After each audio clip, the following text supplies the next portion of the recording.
Hello, Kevin. Welcome back to the Wax Museum. Hello, John. Thank you for having me. Oh, it's being recorded. Yeah, Super it's being fancy. recorded already. Look at that. See, when I was doing my podcast, I noticed the weirdest thing because I Mhm. was doing video, Yeah, and then I would say, "Okay, I'm getting ready to record," yeah. and the person would do this. All right, and it was like this weirdest. Which I'm guilty of it too. I'm sure, but it was Yeah, like this strangest, very nuanced thing where just they kind would of kind wiggled of their shoulders for the audio people. well, that, but also they would shift Yeah. because we would be in conversation and then it would shift. And it kind of bothered me because it's like, well, I wanted the person before I hit record. Ooh. Yeah. Yeah. Love it. Anyway, All right. So, I mean, okay, it's been a while. Like I don't even know, like was it 2020 probably that we last did an episode? Like I know we did fundamentalists and the fear of empathy, and that was after you and I interacted in like that Michael Gunger group, um the oh, yeah. liturgists, which doesn't seem to exist anymore. um right, and then Yeah, yeah, yeah. we did another episode after that, I think, or two, and then you did your podcast for a bit. There was like, I can't even remember what it was called. Heard. Heard, right. So we did that together, and then I think you did that just with the guests for a while. Met Mm-hmm. some cool people like Naked Pastor, um, Matthew Matthew Paul Paul Turner. Turner, which is another guy I would love to talk to because he's had a lot of changes in his life. Oh, yeah. You think? Just reach out to him because, he's like the Yeah, most. It's funny how, like, I've met a few people like that if they wanted to be snobby and not respond to your comment or even like your comment or respond to your messages, they could, and I'd yeah, still have as much respect for him. But he comments. he does. Yeah, no, he's pretty easy. So It's like when yeah, I just went to an Enneagram conference with Suzanne Stabile, and I'm friends with her son on Facebook. And I go to the gift table that he's manning, and he goes, "Oh, hey, Kevin." And I'm like, "Are you oh, kidding me?" that's amazing. I was like, I was kind of scared too. Like, So okay, so you were doing the whole wedding photography thing, and you really had to kind of Mhm. shift during COVID, and that's when you started podcasting. And then, as we discussed prior to recording, it's like you kind of held off on the podcasting thing because you needed to work on you. But it's like you're involved in a couple of things like vocationally now, right? Not just the wedding photography. Oh yeah, so I've done photography for 21 years, and then I do real estate work, and then yeah, those are my main streams of income. Okay, But yeah, it's just the self-employed life. It's right. it's kind of like its own thing, you know. And Yeah. but yeah, during COVID, it was kind of cool because we had all that stimulus money coming in. Okay. I don't know if Canadians got it, but maybe that's the closest that we'll get to socialism. um like there was, yeah, we did have like a program for people that needed it, but I kept working through it, as did my wife, and so we didn't like see that money, but some people did. Hmm. It was, the whole COVID thing was a heck of a thing, I think, for all of us. And like for me, I think when you and I initially interacted, I felt like I was more like the, you know, apostle to the deconstructing. Hmm. And then I went through a period of deconstruction myself, and during COVID. And I was attending church regularly on Zoom for a while.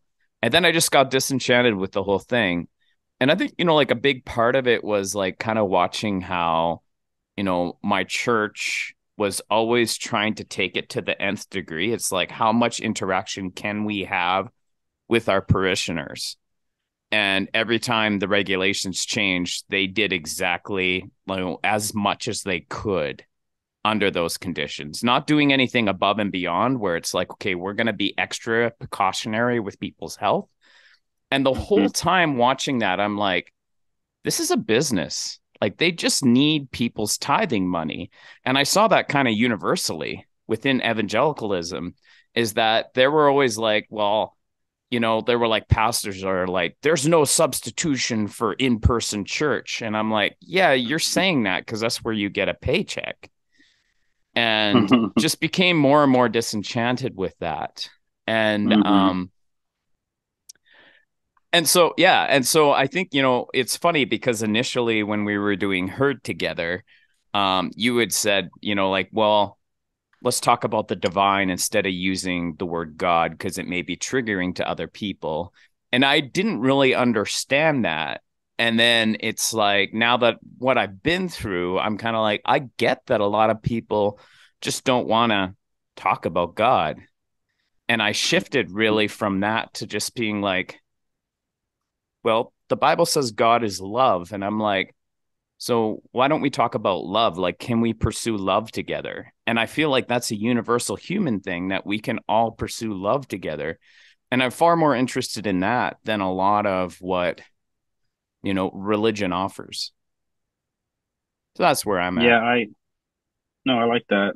I yeah, it's hard not to get caught up in. I mean, uh, as Alan Watts says, the word water is not wet. I mean, it's like it describes that experience of wet. Yeah. Wow, that sounds terrible, but I love it. yeah, what a bad example. It, the word water is not wet, so it's like Yeah. words. We use words as a common currency in Yeah. our human in our world, and Yeah. that's how we share ideas. And so it's like it's so easy for those to get in the way, and also to have so much baggage. And I I've really I've been working through some of that myself. I was doing some yoga training this year and to get my teacher certification, and um I and there, anytime that the word God came up, it was funny how it's you just kind of feel yourself kind of tense up, just or well me I felt myself tense up just enough, so there was just so much baggage with it. But Yeah. and then but then I've also been reading a lot about how treating God as mother Yeah. instead of Yeah. and because I've always been able to relate to to the feminine a little bit better, I think. Maybe it's because I Mm. was raised primarily with my mom and my sister, but Yeah. um, I've just been able to relate more to it. And so, uh, thinking of God as mother is somewhat a little bit easier for me. I don't have Yeah. like that knee jerk reaction. Yeah, I get that. I totally understand why someone would be there. And I think for me, it's like in fathering my own children, I understand like a good version of God as father.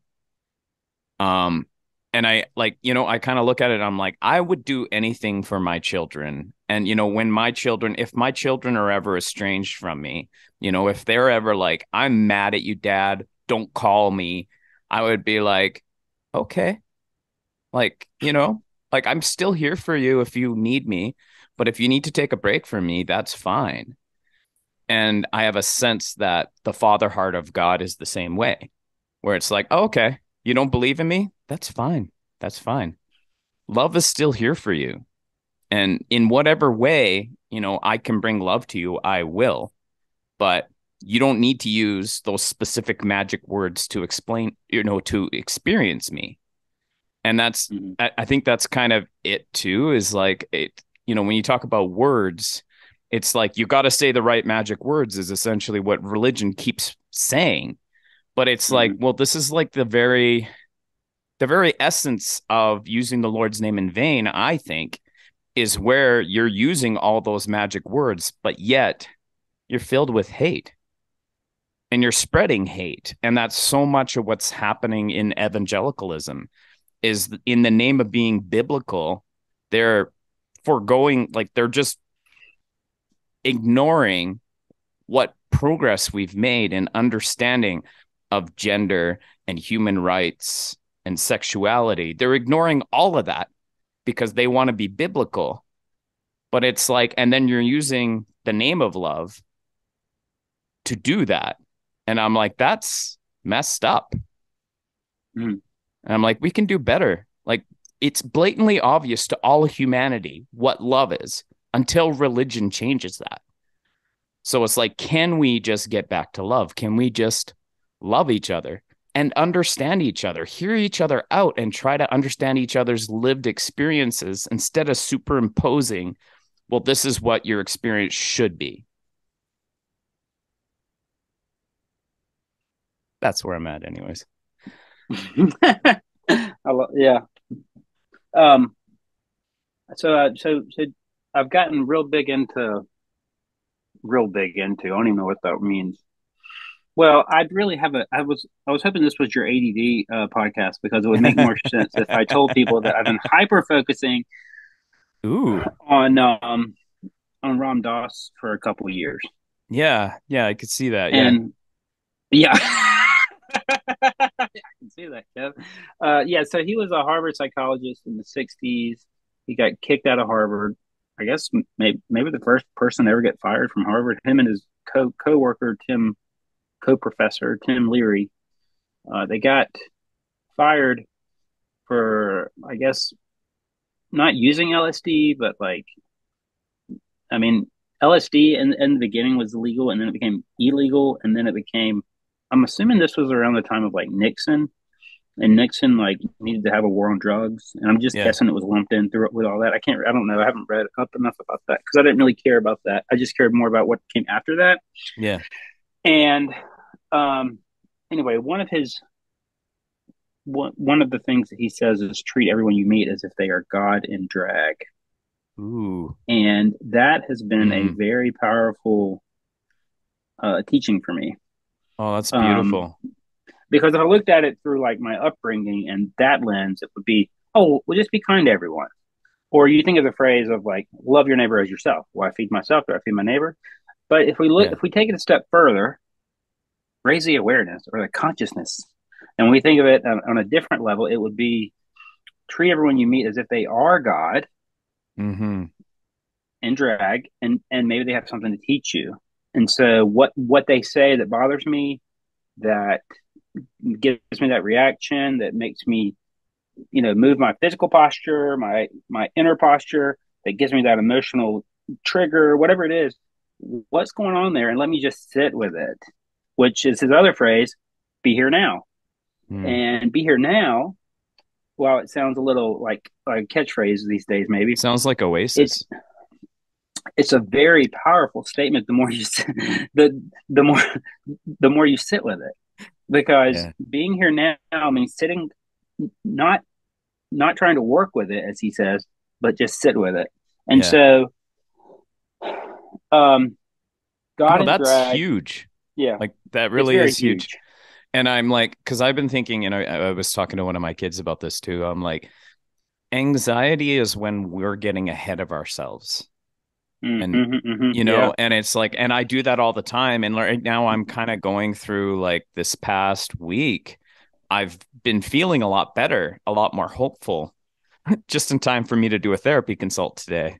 I'm like, it's like when you take your car to the mechanic and it's like everything's running fine. Crap. Like there was this sound before, but I'm sure we'll have things to talk about. But I was thinking about that whole like it's like my anxiety is when I get ahead of myself. So if I can be here now, it's like I have no anxiety. Like I'm like, oh, all that other stuff, it's like that'll take care of itself. Right now, what is in my hand? What do I need to do with it? Right. And I mean, it's like the words of Jesus, right? It's like, do not worry about tomorrow. Today has enough worries for itself, or whatever. I'm probably misquoting, but Yeah, but you know what I mean? And yeah, yeah. I mean, I'll say, like, I'm sorry, I kind of interrupted your rant No, there. no, no, you're good. But the other thing that's kind of funny when you talk about God and drag, I mean, this is similar to what I had asked. I said on Twitter, I was like, what if the second coming of Jesus was as a transgender woman? And, one of my friends who's like clearly not affirming kind of replied, like, why would you say that?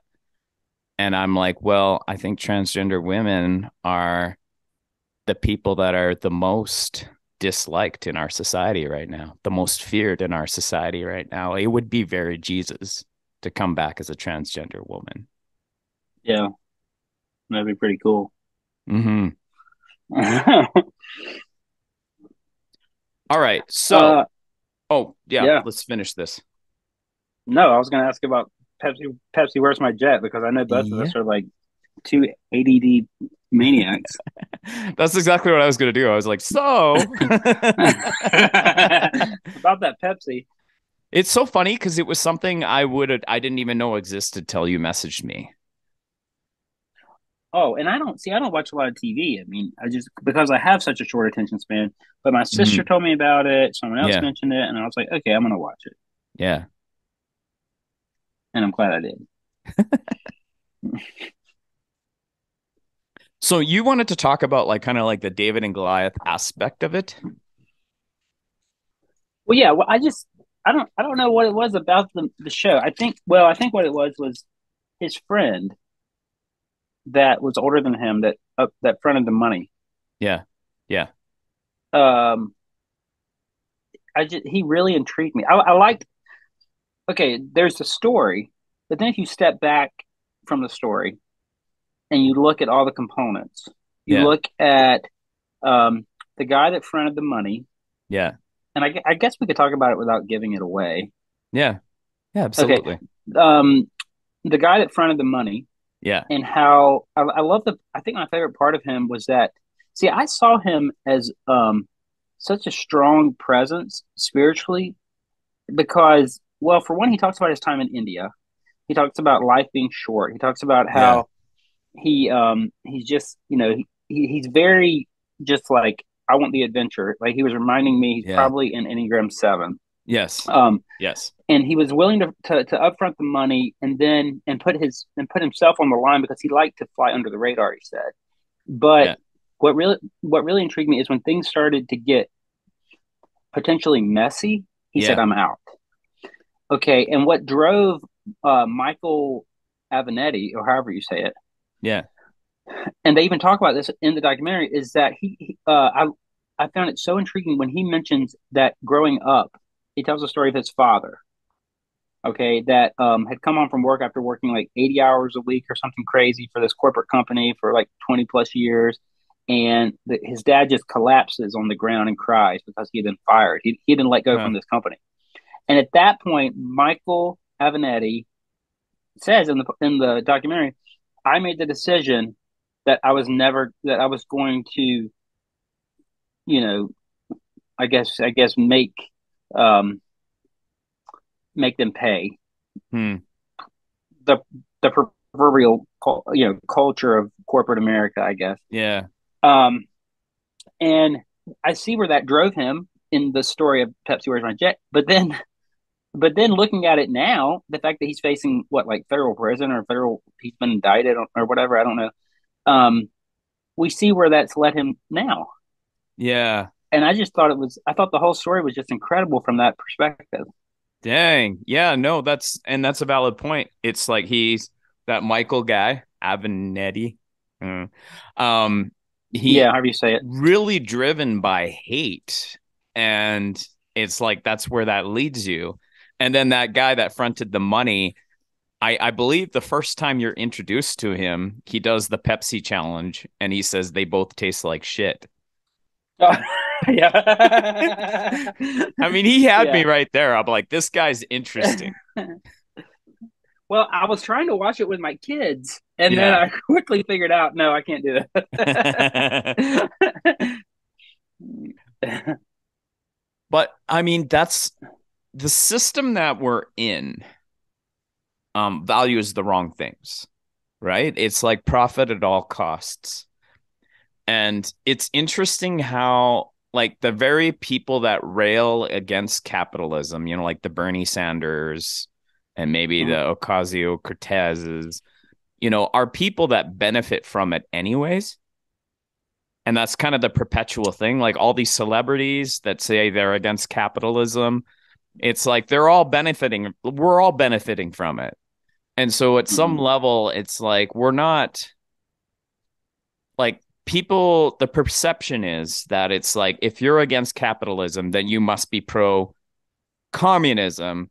And by communism, they mean you must be pro the government doing all the things that capitalists do right now.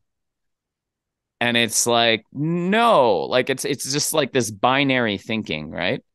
Our Yeah. world is just full of binary thinkers where you can like kind of look at it and say, well, okay, like, can we at least acknowledge there's something wrong with this? Just like the church, can we at least acknowledge there's something wrong with this system? And people, when you say that, they're like, well, if we question that, then we're going to end up there in this, Yeah. Yeah. Yeah. It all starts to dystopian crumble. 1984, you know? And it's like, Yeah. and they don't want to, like, this system's designed to protect itself. And so the way people Hmm. have been indoctrinated, and I still want to parallel evangelicalism with capitalism because they're basically the same system. Evangelicalism was modeled after capitalism, they're very intertwined, right? Like you think Yeah. about it, Yeah. it's Yeah. like the way That's the that we part. structure churches, it's like that's why, when COVID hit, they were like, oh crap, we got to keep this machine going.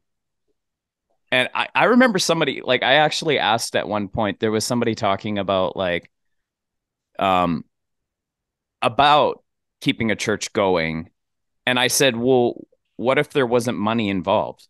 And that, like, they could not conceptualize that. What if there was not money involved in Mm. church? And I'm like, it's because it is driven just like capitalism. It's the same thing. And there's the metrics, and it's okay. It's okay when people leave because you'll just replace them with the noobs. And so you end up with this like seeker friendly church where you're just trying to get people in their tithing. And that's the whole point of the system. And it's like we're not making better people, right? It's like people come on Sunday, they feel better about themselves because they had that cool experience at the service, but they're worse people during the week than people that don't go to church, right? And so I feel like I took this off the rails, but it's like capitalism, like for whatever reason there's this assumption that if we let everything be profit driven, good things will happen. And I'm like, I don't know why people believe that.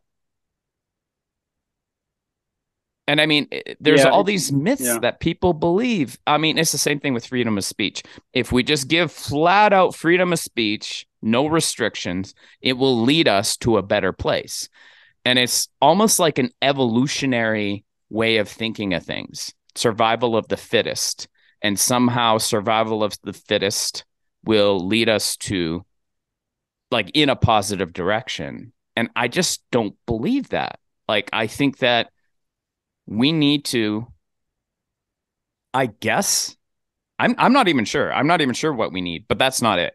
Like, just unfettered capitalism, unfettered freedom of speech, unfettered, churches just going for, having tithes drive everything, like all of that. It's like it's leading to bad places. So, how do we do better?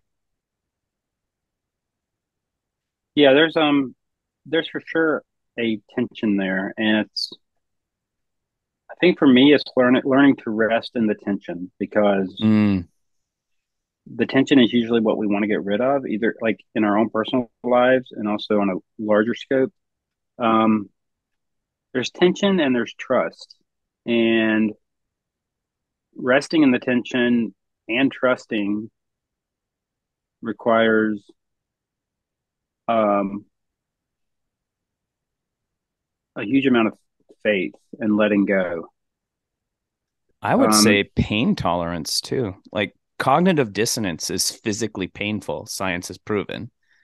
And Hmm. so to rest in that tension, I mean, not everybody can do that. And I think you almost have to be an Enneagram 4 to be able to do that because we thrive on that pain, right? Like we thrive on that pain. So we're always looking at the tension and being like, and maybe that's why maybe Enneagram 4s are meant to work more so in the prophetic. Well, the with the Pepsi, where's my jet? Mm-hmm. It made you really frustrating. It made me very frustrated when they talked about the Philippine part Okay. and Yeah. how they had gotten. Well, if the listeners don't know, if anyone's listening besides just my mom, um, if the Pepsi had done a lot of bad stuff in the Philippines Right. by this technical glitch, this is during, I guess, the mid '90s, and so a lot of people had won when they took off their bottle cap and they go to redeem their prize, and Pepsi's like, "Oh, sorry, that was a technical glitch. There's no way that we can pay our." Well, maybe they could, but they said they couldn't, or they were Yeah. unwilling to Yeah. give all these people what they were due, and these people are drinking like 5 and 6 Pepsis a day to try to win the Yeah. prize when it's kind of like put out there like these are the same people that couldn't afford to drive 5 or 6 Pepsis a day, Yeah. um, either for their health or for their finances. So uh, anyway, so that the documentary paints Pepsi in that light, and it Yeah. kind of feeds that feeling of let's make them pay, you know, Yeah. Yeah. and I'm never going to drink another Pepsi again, and it Yeah. feeds that until you're really thirsty and all you want is a Pepsi. Um, but it's like it feeds that feeling of frustration and wanting to see things made right and empathy for these people that had this stuff stole from them. And you see Michael Avenatti, who is Stormy King's lawyer, if people don't know. Uh, but this is whenever he first started, like in the Yeah. law business. And he says, "I'm going to do it. I'm going to use this against Pepsi to try to extort this money or jet or whatever from them." Which, by the way, that extortion is the same thing that got him in trouble with Nike now. Yeah. So we Yeah. see where that leads. Yeah. So even in our best effort to make things right and to make sure that they pay, it's like we see where that takes us. And so we can't, in the words of Martin Luther King, hate doesn't drive out hate. Only love can do that. Yeah. And so Yeah. that's where I see I wish I could remember his name. I should Google it, but I can't get off my phone right now, off the screen. But um, the guy that fronted the money, the businessman, Yeah. because I feel like he was that constant like love, that constant taking the risk, that constant wanting to support the young guy, and um, I guess it made their relationship stronger. But and that's the way that they kind of put it in the documentary. But sorry, but I just find those themes really captivating because and to kind of bring it full circle to what you were asking about my podcast during the COVID thing. um I was I was wanting to bring up these subjects that would kind of push the line of what's acceptable in a lot of religious culture, especially the Christian evangelical culture. um but at the same time, it's almost like any effort to do that, I would get pushback even with the best intentions. Um, and so I really had to sit and think, well, what am I trying to do here, and Hmm. what can I do? Yeah. And so, in the words of Ram Dass, the best thing I can do for you is to work on myself and to Yeah. create a space for you to be free. Yeah. Um, and so anyway, it's just there's always going to be frustrations with the systems that be. There's always going to be a need to want to change it, but there's something about to be here now that you really have no place to stand. You have nothing to stand on uh, and you kind of have to sit with the pain. You kind of have to sit with the frustration. Um, and it's almost like, does Pepsi have a bigger hold on me than I have on them? I mean, whenever I allow Mm. them to get that response from me, um, in that moment, or whatever it is, whatever the Pepsi is in the moment, it's like, um, And I think like a lot of these things, are trying to stop us from living in the moment and dealing with the tension and dealing with the pain, right? Like I think that like maybe sometimes that Pepsi is, I just need that jolt of energy instead of sitting with this, right? And I mean, it's the same oh thing. yeah. It's completely the same thing with the church too, right? Like it's like the church typically can't handle people's pain. And so those people don't fit in. It's like, well, I was hurt by the church. And it's like, yeah, well, the church is full of people and people will hurt you. Walk it off. Right. Like that's basically what we keep getting. Right. And so, um, railing against it by being an angry evangelical doesn't really do any good. And I think what's really interesting too about this whole thing, because we haven't really talked totally about the premise with it, it's like Pepsi has this advertisement in which they show all the things you can get with Pepsi points, right? A jacket, Hmm. whatever, a shirt. And then this kid pulls in with a jet, that fighter jet, Hmm. Harrier jet, which is the one that hovers. It's really cool. And there's no sort of, like disclaimer saying this isn't real. Even though Um, Canada had the fine print in their ad, there was yeah, no fine print in the American ad. Yeah. yeah. And the amount of points they had actually worked out to be attainable. And it was mainly because of a visual thing. They wanted it to look a certain way. They weren't thinking through, like, is this actually attainable? Initially, they were thinking it was attainable. But when they fine tuned the commercial, one of the artistic directors is like, no, no, no, that number's too big. It's got to look prettier on the screen. And that in itself was really interesting because that you can take to so many places too, because it's like Oh. a lot of these decisions, like so many decisions corporately in these Hmm. systems that we have to live under are about optics. Well, and the art director in the documentary wanted to make the main character in the advertisement like just a regular old Joe Yeah. Blow. Yeah.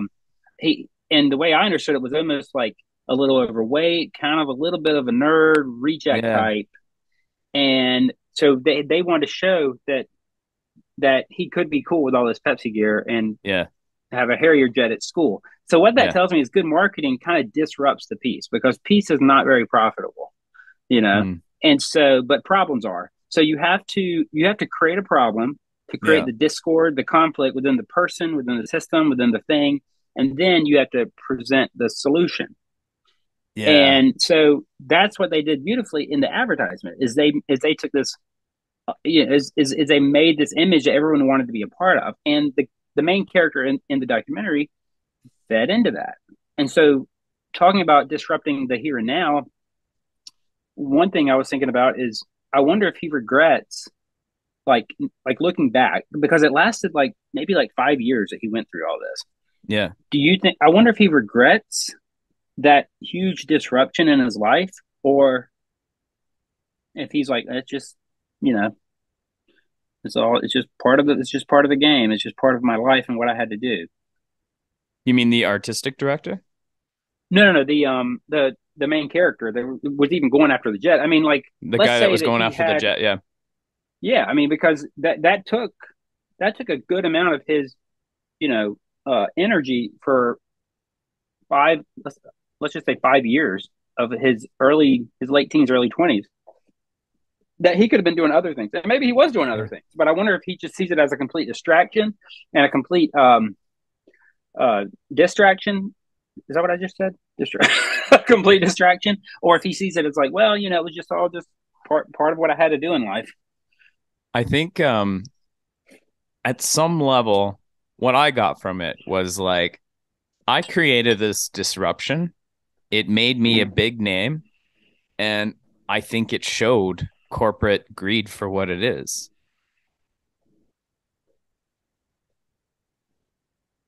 Yeah. But Well, maybe like, that's how he handles it. I don't know. yeah, and again, like it's funny, like seeing these parallels that go beyond Pepsi, where it's like you got to create this whole like this is what you need, and then there's like kind of the ideal of what you end up being if you have that need met.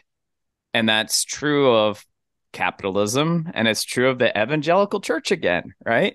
Where they, it's like you watch those, and like in Christian media, like it's always kind of like, well, I was a horrible sinner and then I met Jesus and now it's like I'm better. I'm a better person now. Um and it's like, even like mental health, like I think there are some Christians that actually will acknowledge that therapy is good for you. But there's like on the fringes, these people who are like saying, well, read the Bible, don't go to a therapist, right? And there's just a lot of this kind of like, well, this is the solution. It's going to solve all of it. And it's a lot like the Pepsi commercial. It's like, well, it doesn't really solve all of it. And it's not to say that Christianity doesn't work for people, but I think that like there's a lot that doesn't work and they don't want to talk about it. Yeah. Well, I mean, you want to rock the boat, well, I think like you were mentioning that even to acknowledge the pain Yeah. causes people, so much cognitive dissonance. And that is so much of what I feel like a lot of people want is just to acknowledge the pain. Yeah. Um, but that kind of shows you where your attachment is because they they hold so dear their absolute what they perceive as their absolutes of this is what God says that there's only two genders and this is Yeah. what God says about this and that and um, they hold them so close near and dear that to even question them causes so much cognitive dissonance. Um, but I really see so much more of Jesus in the Buddhist teachings. I mean, Jesus says, "You and I are one, just as I and the Father are one." He talks about Mm. how um, remain in me, I'll remain in you. Love your neighbor as yourself. Maybe because your neighbor is yourself. I'm just going to throw that out Ooh. there. Um, maybe it all becomes one. And take nothing with you for the journey. If someone rejects you, Yeah. just shake the dust off your feet. I mean, there's so many more parallels whenever you look at those schools of thought, Eastern schools of thought versus our Western, um, understanding of a lot of that. It actually takes a lot more work to understand Jesus from a Western perspective than it does an Eastern perspective. Mm. And I think that's kind of lost on the church, but that's okay because here's the other thing. It's like whatever the situation is, people are working out their own karma and doing the best they know how with what they have, Yeah. and to them it makes perfect sense. Yeah. And I can either um, identify as a victim, or I can identify as, hey, that happened. It made sense to them, and just keep going with it. It's all just passing show, in the words of Ram Dass. Which is easier said than done, especially in the moment. It's one thing if your neighbor is cheating on his wife; it's another thing if your wife is cheating on you. So Mm. I mean, the closer the closer it gets to me, the harder and more serious it is. Um, but just to find that little bit of separation, that little bit of like I think of if you were to cut some meat, if you were to separate meat from a bone, there's that small little space you have to find. And a good butcher would just. But for someone like me, I'm going to leave so much meat Yeah. on the bone because I'm just not that good at it. But to find that space and to kind of work with it, and I think that's the beauty of whether it's like mindfulness meditation or silence or Yeah. just sitting with what is. And maybe that's more where I've been at in the past week is like living with what is. And that's, that brings peace. And I think like, and being able to kind of like, okay, like a lot of online interactions can like, become very dark and very, yeah, Yeah, and toxic, right? And yeah. realizing it's like, okay, this guy said this thing, and I said this one thing to push back. And I know that if this conversation keeps going, it's just going to turn really dark. And so I'm like, okay, I said my thing, mute the thread Hmm. and move on with my life, right? And it's like, and so I'm like slowly kind of learning that. And then learning, with people in my life, it's like, I don't need to always have the last word. I can mute that thread too, right? Like I, Yeah. I think it's really interesting to me how like, when you start to learn how to reduce your ego and like say like, okay, you know what? Like I'm I'm just here to do my thing and then I go away. Whatever happens after this life, right? I'm just here to do my thing. Whatever I naturally do. Like I always think of like, that like bird that's chirping outside. It's like, why does he do that? Because that's what he does, right? And so Yeah. like for me, it's like I do what I do. And it's as you let go of ego, like you start to be able to see a lot of people who are suffering because they can't let go of ego. And so when you have these interactions with people and you say, well, that doesn't sound quite right when they say something, their reaction is so telling because what they just said is such a big part of who they are. They cannot let go. And so it's like if someone says there's only two genders, it's like if you give them pushback, you see the ego come in so quick. And Yeah. it's like, look, like I don't need you to agree with me, but I would like you to like stop harming people I care about. And that's so difficult for people to conceptualize because they go straight to kind of projecting and saying, "Oh, I hurt your feelings." And it's like, no, no, no, it's not about me. Like it doesn't matter. That doesn't matter.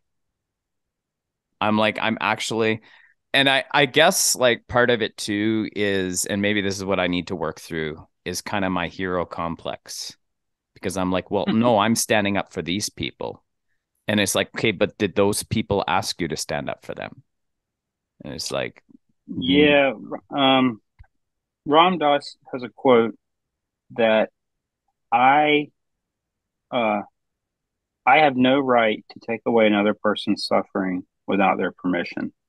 ooh, And I've found that to be a trap with myself of kind of wanting to save the world in an effort to feel like that's what I was either supposed to do or that I could. And it's like Dave Matthews has a song, "If I Ruled the World," and the lyric is, "If I had it all or I ruled the world, I can't remember, I'd fuck it up." And it is crazy to look back at times that you had the best intentions yeah, and the hurt that I caused, even with the best intentions. Or maybe it's like, I think you see this with parenting. It's like you see this trait in your child and you're like, where did they learn that? Oh, I think they learned it from me. I don't remember teaching it to them, But you know, more is what's the phrase? More is I forgot it. But anyway, they learn more by seeing than by Yeah. saying, you know. And Yeah. it's in the nuance that they see it. And it's like so it really makes it, it's kind of like, man, I feel like anything I've tried to do with my own strength and my own ability or my own way to try to work with it or create it, it never ends up very, very good. You know, it never ends up being very, very, very productive at all. And so uh Michael Singer says that all all good spirituality is about letting go. Mm. And I guess the question for me is like, how much can I let go? You know, how much perceived power can I let go? Or how much perceived control can I let go? Um, and at the same time, not making letting go an attachment in itself, Mm. because like because there will be things that come up, and it's like, well, I guess I need to do this because um, I could become silent in a cave, and that could become an attachment just as much as me trying to, you know, say all the right things and do all the right things. So there is like this weird space in the middle that we find ourselves where life is just happening and we just roll with it, you know? Well, I Um, think it's like Richard Rohr says, getting into the flow, get in the right? flow. Yeah. And it's like we just get into the flow. And I think part of it, I was stuck for a very long time on how the Apostle Paul says, follow my example, and how, generally speaking, evangelicals would be like, oh, I would never say that. I'm a terrible person. And then I'm like, well, why can't we say that? Follow my example. Because it's as simple as you get into the flow, and when you fuck it up, you admit it Mm-hmm. and you do better. Once you do that, you can confidently just say, follow my example. And I'm like, that's what Yeah. every human should be, right? So, like with my Mm-hmm. children, it's like, am I setting a good example? And it's like, yes and no, but then yes again. Yeah. Yeah. Yeah. I think there's something to say about showing your children your faults and also letting them know that I'm not perfect and I'm trying my best. Yeah. And some Because, you days know, I take off yeah. and I don't do my best, and Yeah. I shouldn't. Yeah.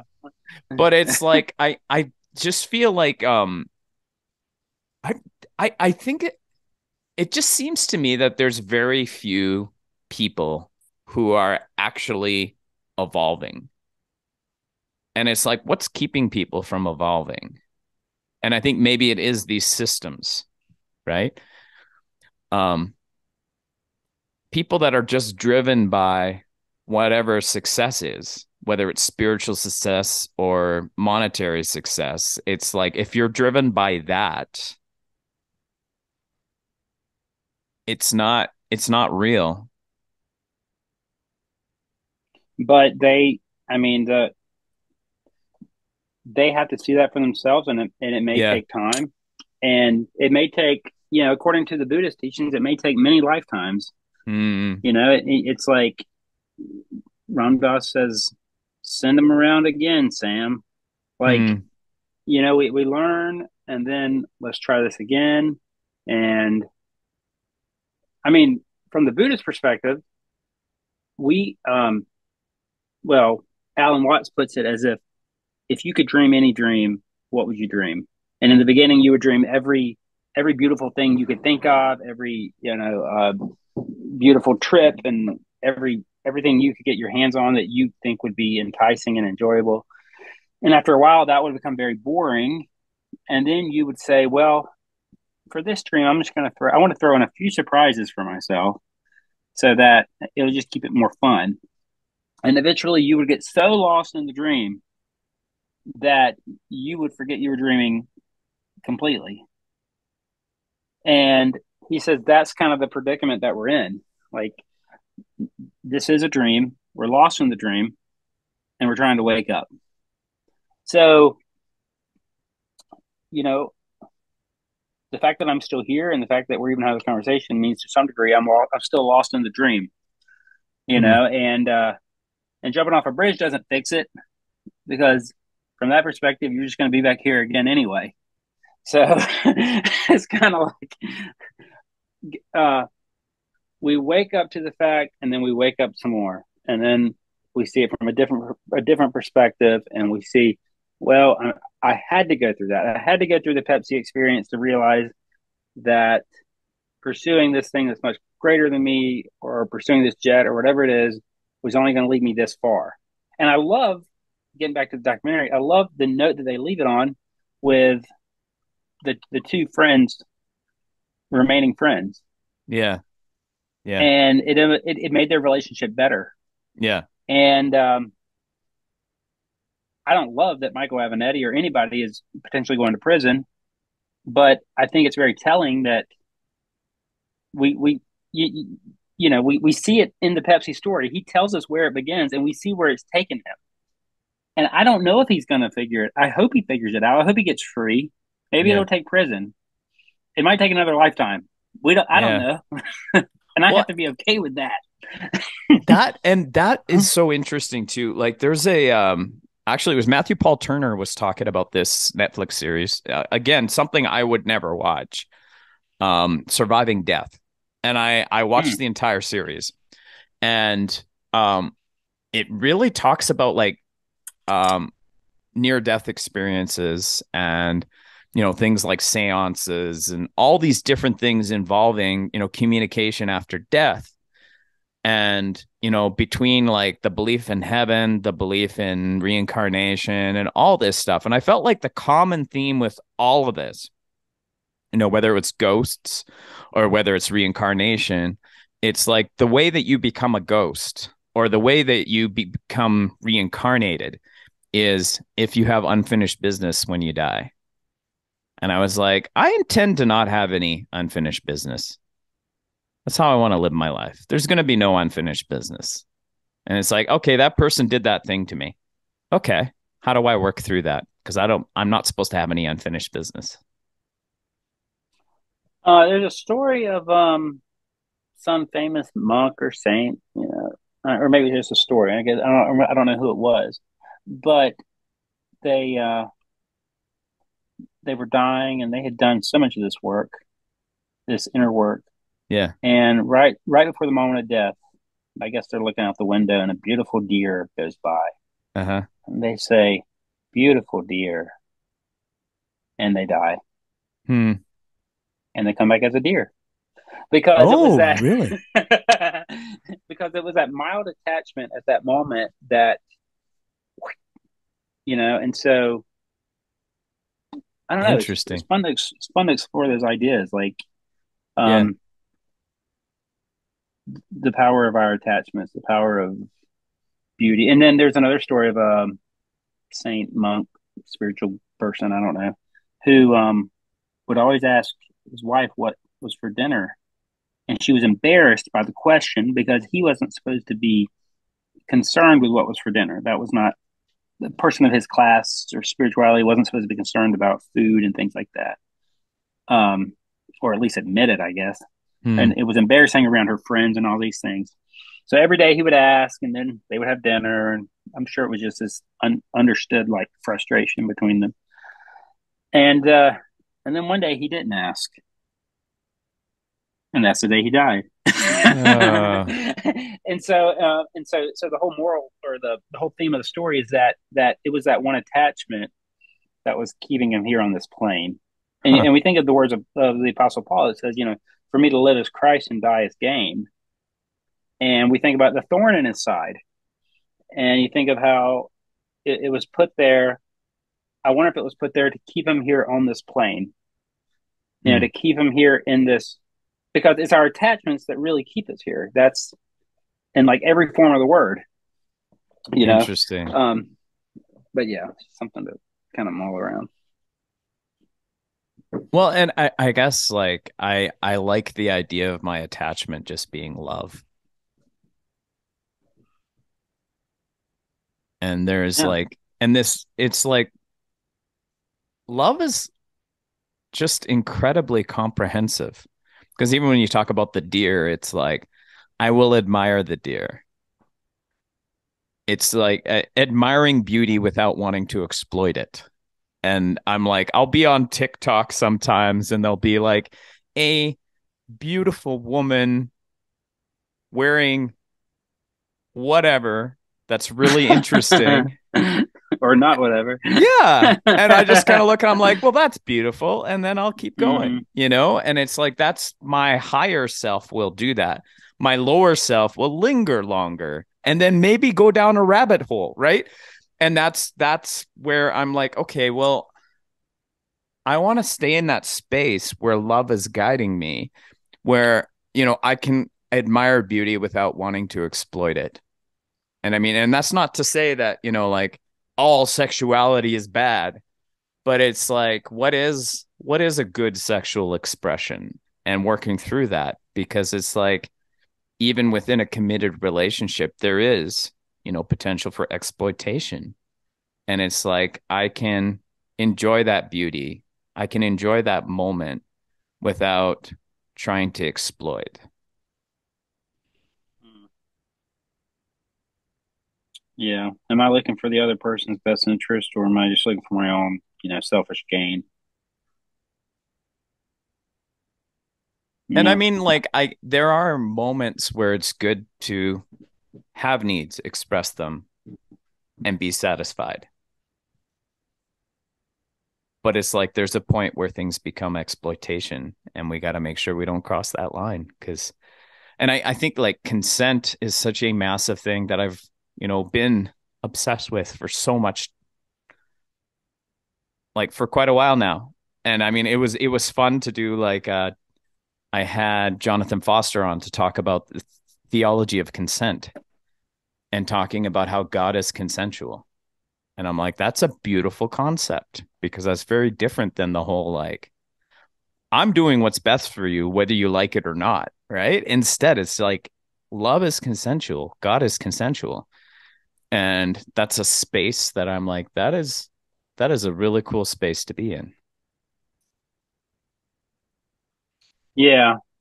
Yeah. There's something to say about, I was trying to, I'm sorry I did that, but I was trying to help you. And it's like, well, I didn't want your help. Yeah. Well, Yeah. I wanted the freedom to choose about your help. I wanted Yeah. to, I wanted, I wanted to sit in that space and be able to make the decision for myself and wrestle with it. There's something about giving someone that freedom. And as we've like now, I have a 13-year-old daughter. You have a teenage daughter? Oh, I have two teenage daughters and an adult Oh, son. oh, Yeah. he's an adult, 18. Yeah. Wow. Um, so like I was talking to my wife about my trying to figure out how to navigate everything with my daughter, and I was like, until they're 10, there's a lot of like do and don't, and don't touch a hot stove, Yeah. you know, do go to bed at this time. And I was like, now that she's at an age where she's trying to figure out her who she is and who she thinks she is, whatever, and kind of set her own boundaries and her own ideas, then it's kind of like it's not about giving her the do's and don'ts as much as giving her the freedom to decide and Yeah. helping her look at things from a different perspective. Because I want her Yeah. to be an adult that says, I know how to look at all these different variables and make the best decision in that moment. Yeah. Um, so I forgot how we got there, but Well, and it's that series of like it's like parenting is a series of steps in letting go. mm-hmm. Yeah, And I think that or like I else, like yeah, I like how like Rob Bell, looks at the Bible where he's kind of like, well, if you look at the Old Testament, it's like, you know, thou shalt not kill. Like, can you stop killing your brother? Is, yeah, basically stop killing your brother. That's kind of the Old Testament. And then the New Testament is like, love your enemies. It's like in the Old Testament, they weren't ready to love their enemies. They just needed to stop killing their brother. And then in the mm-hmm. New Testament, it's like people were ready to hear. Well, maybe they weren't, but Love your enemies, right? Yeah, And so yeah. like there's kind of a trajectory, right? And so if we take that further and we say, well, love is consent, that's where we're at now as a society. And it's like, well, I don't think in the New Testament they were entirely ready for that, And that's like Yeah. our society has a trajectory. And it's interesting how much pushback we're getting on that because as people are like, oh, hold on, hold on. It's like they want to define, marriage as it's between a man and a woman, and the woman must submit to the man and all that. And it's just like, uh, you guys, like, you're missing the boat with consent. And because you're missing the boat with consent, there's been so much abuse that has occurred because there's a hierarchical structure and people must submit to authority all the time. And authority takes liberty when they know that they have obedience. And so it's like, so There's a fear about giving people that freedom, the freedom of consent. There's such a mm, fear, there and it's is. the fear. It's the fear of loss of control. Well, and even with And children, like, like my daughter babysits and she said, yeah, I like when kids, when the kids are sad, I say, can I give you a hug? And sometimes they'll say yes, and sometimes they'll say no. uh-huh. But it's like, and it's almost like she can see the joy in the kids' eyes when they can say no and the person won't get angry. Mm, Because kids don't experience that, right? It's like, I have control of the situation. And it's like, it's that simple. Like, even, as a little child, instead of like, go hug your uncle, it's like, do you want to hug your uncle? And they can say no, yeah, and that's okay, right? And so it's really a shift that I think is so good within our society, but there's a lot of traditionality that will not allow that to happen. And that, is enabling a lot of abuse that's still continuing within these systems. So I don't know what role consent plays in Pepsi. Where's my jet? But But I mean, even that though, like I think, we're talking about like what happened in the Philippines and all that. There's like this, like you can win this if you have this many points.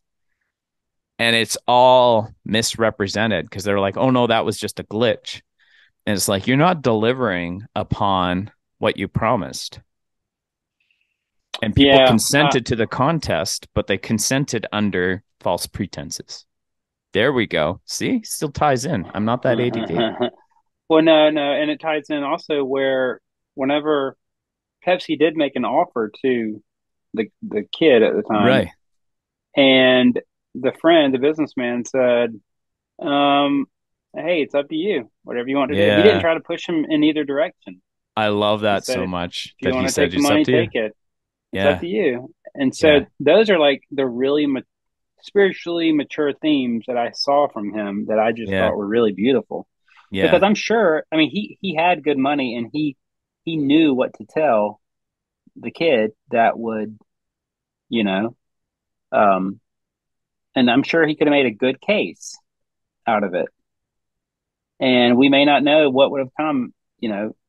I don't want to give it away, but Well, I think what's really interesting too is like a more evolved person. Like it seems like this guy's a more evolved person when I think more about it, right? yeah, The more evolved person can look more reckless. And like I had this uncle who, you know, was diabetic, yet he was a heavy drinker.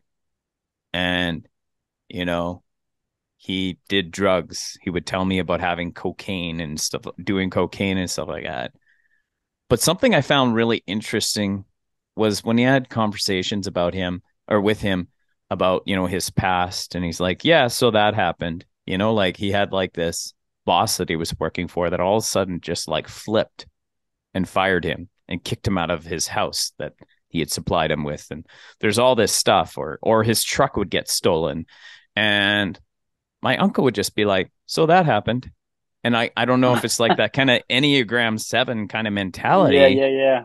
But it's like, it's just so interesting because, yeah, my uncle lived recklessly and he passed away. And I think part of it was because of his reckless living.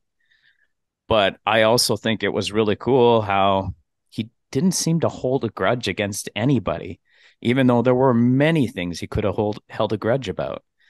And so when Mhm. I look at that guy, what's his name? Todd? Yeah, I think so. Yeah. If this was an ADD Masterminds episode, I would have Yeah. said I would have titled it, was his name Todd? But Was his name Todd? but there was like kind of that element where you're like, oh man, so many people would perceive this guy as reckless. Like he's like, hey, kid, Yeah, this is yours. I invested this money, but you can decide whether you want to take the buyout or whether you want to go for the jet. yeah, yeah. But it's like that recklessness is like inspiring in a way because it enables you to be that person that doesn't hold on to a grudge. And maybe that's like that being too responsible becomes problematic because now you're holding all these people to being responsible as well is maybe what it is, and that's where grudges coming from is come from, is that like you're so responsible that you expect other people to be responsible for their actions, and so you can't forgive them because they must be responsible as I am responsible. Like maybe it's a level of projection. Well, to give him that freedom to turn it down or whatever, uh, and to get that consent says, I'm no better than you. I don't know better than you do. I have Mm, opinions, but they're wow. not necessarily right. I Yeah. honor you as a person. I honor your ability to make the right decision. I believe you'll make the right decision, no matter my opinion. I'll love you no matter the decision you make. And there's something about be here now, treat everyone you meet as God and drag. There's something about to love someone is to lose yourself in that person. Mm. Um, to love is to recognize yourself in another, is what Eckhart Tolle says. But it's also to lose yourself in that moment. And when you lose yourself in love, you lose yourself in the other person, you lose yourself in that moment, you are you are one, you are you are without ego, you are without the past, you're without the future. There's nothing to hold on to, there's no place to stand. Um, there just is. Um, and there's something to say about being that vulnerable with another person that's really, I feel like what love is it's allowing them to exist, it's giving them space to exist, it's existing yourself, and it's this intertwining, it's this yeah, I don't Do you know. think though, like, do you think there's even a right decision? Like to take the buyout or take the plane? Um, I It's got all the feeling that subjective. there was no right decision. Like he was just like, you decide, kid. Like it's up to you. And Yeah. like I think that like and maybe it's kind of the evangelical training that there's always a right decision and a wrong decision. But in the end, it's like take the blue pill, take the red pill. Like it's your life. Like you decide. And I think when you start to realize that, I think your life is so much more free because you're just like, okay, like when you talk about consent, consent is take the red pill or the blue pill. There's no strings attached to it where it's like, I'm going to beat you over the head if you take the blue pill secretly. Yeah. And I think like deconstructing that, I think makes such a big difference in how I treat other people and a big difference in how I treat my children. You know, like when they come to a crossroads, I don't have like, well, this is the decision I want you to take. You know, it's more like, okay, like this is what I think. Like I think that this is the best route to take, but it's up to you. And it's Well, like, yeah. and I mean, I guess there is such thing as better. Maybe there is such thing as better, but I mean, to say that this is the right decision, this is the wrong decision, is like just such a dualistic way of looking at things. And I think It's led to so much trouble. Like I like the Well, whole getting away from dualistic thinking. it doesn't take into account what you don't know, and what you don't know you don't know. I mean, there's what I know, there's what I know I don't know. I know that I know some of the elements on the periodic table. I Yeah. don't know all the elements on the periodic table. Yeah. I don't know. I know I have a general idea of nuclear power. I know I don't know how to work a nuclear reactor, Yeah. but there's so many things that I don't know. I don't know. And that's like Yeah. 95, 98% Yeah. of it. Yeah. And so, I photographed a wedding for a girl, and she was probably in her mid 20s, and she'd had some health scares, even though she was like very healthy, vegetarian type, like work out every day. She had some health scares. Well, needless to say, she eventually passed away within like a year or two. Huh. And it's like from that perspective, what is the right decision?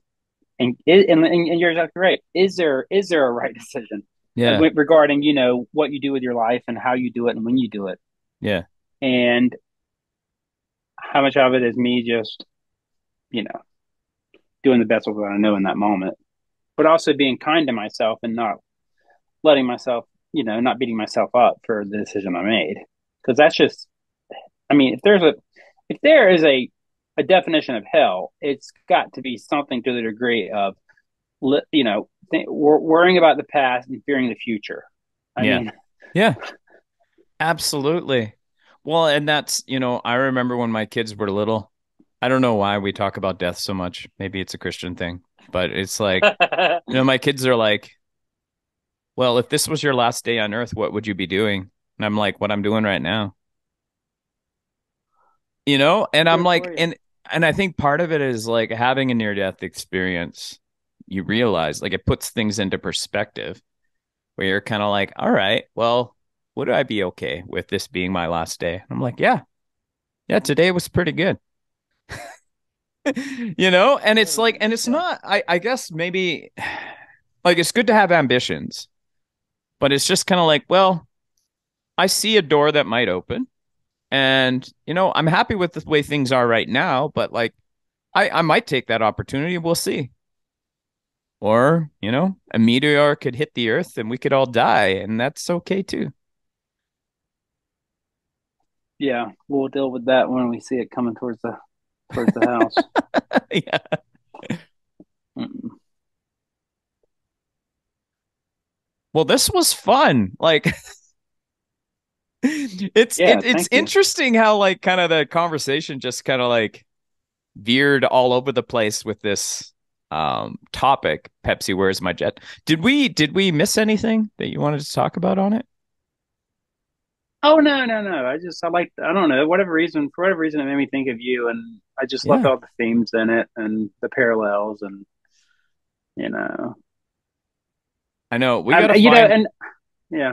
We got to find something like this to talk about again or just do another podcast. I really enjoy this. Like my lately my episodes have been interviewing authors, which takes so much prep because Oh it's my like I'll God. read the book, come up with a set of questions and like which I love. Like the books are amazing. It's cool to be turned on to these books. But this was a lot more lax because it's like we didn't really have to sit and come up with questions. We just went where it went, and that was fun. And hopefully, it was fun to listen to for the people that listen. I'm working on a book, so whenever it's done, I'll give it to you to read, and then we can do it. Yeah. What's the topic? It's Zen Dad. It's helping Ooh, fathers and father figures pursue a spiritual life. Just practically put, I am looking you know, forward to that. That sounds amazing. the fatherhood in our culture. Well, I think for our parents, like the baby boomer types, Yeah. I see their dad as like the post war dad. Yeah. Like he's Yeah. gonna be home, and if he's angry, it's your fault, and just deal with it. And Yeah. Yeah. and I see a lot of the boomer generation growing up with that. Yeah. It's not who I am. It's what I do. Damn it. And Yeah. you got to work, money, money, Yeah. money, and you gotta work hard, Yeah. be productive. And it's like so much of my generation, I feel like, kind of fed into that. I think it's getting better. Like Yeah. from my own small, minute perspective, like when I started doing photography 20 years ago, half the time dads like wouldn't come to the family photo shoot. And Huh. if they did, it was like, yeah, I had to drag him out here, Yeah. and he just kind of rolled his eyes the whole time or got angry at the Yeah. kids. Like, get over Huh. here now and smile. It's like, Huh. your kid's not going to smile by doing that. Yeah. You will Yeah. smile, and but now it's cool. It's like I see dads that come out there and interact, and they want to be Yeah. good dads. Yeah. And so redefining fatherhood and redefining, you know, like spiritual practices that can help us as fathers be better fathers or father figures and understand, relate to our children a little bit better. I love it. You know, That's we'll beautiful. see. Yeah. Yeah. Well, let me know if there's anything you need to help out with that. Thank you. Yeah, that would be fun. All right. So, So if the listeners want to get in contact with you or get familiar with your oh work, my God. where should they go? Just tag my Facebook on here, I will. that would be the easiest thing. Awesome. I really, because the book, I really want to be a launching pad to do retreats for dads, to give Oh, dads that's so good. a Yeah. break from, there's, there's got to be more than productivity. There's got to be more than just this need that I must produce and it's never enough. And even in my best, it's not enough. Yeah. There's got to be more to that. That's not fair to me. Yeah. Yeah. And I think that it's like if we can promote wellness for guys, I think we solve so many problems that are wrong with this world. Like toxic masculinity has wreaked havoc. And people are like, well, if you're against toxic masculinity, you're against masculinity. And it's like, Yeah. no, no, no, no, no, no. We need to rethink this thing. And there's a much better way to do this. I don't know if you ever listened to the Man Enough podcast. I think that that podcast really illustrates healthy masculinity and has conversations about that. And it's Man like, enough. no, I I'm like I'm that. strong enough to be empathetic. I'm strong enough to take care of people, and it's like that's Mm, beautiful. I like that. I'll check it out. Thank you. All right. Well, we will do this again. Yes, sir. Appreciate it. Thanks for coming on. All righty. Air Smudge.